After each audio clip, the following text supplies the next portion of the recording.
500 और 1000 के पुराने नोट बंद करने का एक मकसद जाली नोट खत्म करना रहा, लेकिन अब ऐसा लग रहा है कि पुराने नोटों के साथ जाली नोट भी बैंक में जमा हो गए हैं। हालांकि इनकी संख्या काफी कम है, लेकिन 30 दिसंबर तक यह संख्या बढ़ सकती है। दरअसल कई बैंकों में असली और नकली नोट में फर्क करने के लिए सुविधाएं हैं ही नहीं।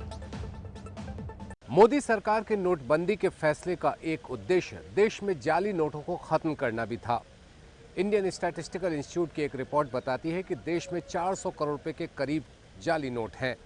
सुप्रीम कोर्ट में नोटबंदी पर सुनवाई के दौरान भी सरकार ये बात कह चुकी है, लेकिन अब ये सवाल उठता है कि क्या नोटबंदी के बाद वाकई में देश में जाली नोट खत्म हो गए? ये सवाल अंग्रेजी अखबार टाइम्स ऑफ इंडिया की एक रिपोर्ट की वजह से उठ रहा है। अखबार की इस रिपोर्ट में दावा किया गया कि नोटबंदी के ऐलान के बाद 27 नवंबर तक बैंकों में जितने पुराने नोट जमा हुए उनमें 1,29,000 नोट जाली हैं, जो इस दौरान बैंक में जमा हुए कुल नोटों के महज 3.4% के बराबर है। अगर इस खबर में दम है तो ये सरकार के लिए चिंता का विषय है, क्योंकि जाली नोट पहचाने नहीं गए और वो बैंकों में जमा कर दिए गए।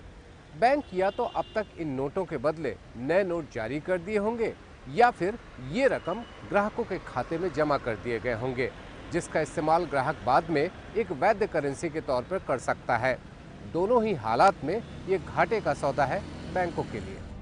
अखबार के मुताबिक बैंकों में जमा जाली नोटों का मूल्य 9 करोड़ 63 लाख रुपए के बराबर है, जबकि इंडियन स्टैटिस्टिकल इंस्टीट्यूट के मुताबिक देश में 500 और 1000 रुपए के जाली नोटों का कुल मूल्य 300 करोड़ रुपए के आसपास है।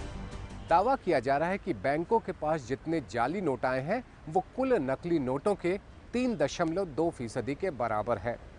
अब सवाल ये उठता है कि बाकी नोट कहाँ हैं? हो सकता है कि इनमें से कुछ नोट आतंकवादियों के पास हो या फिर कुछ नोट काले धन रखने वालों के पास हो, जो इन्हें बैंकों में जमा कराने की हिम्मत नहीं जुटा पा रहे हैं।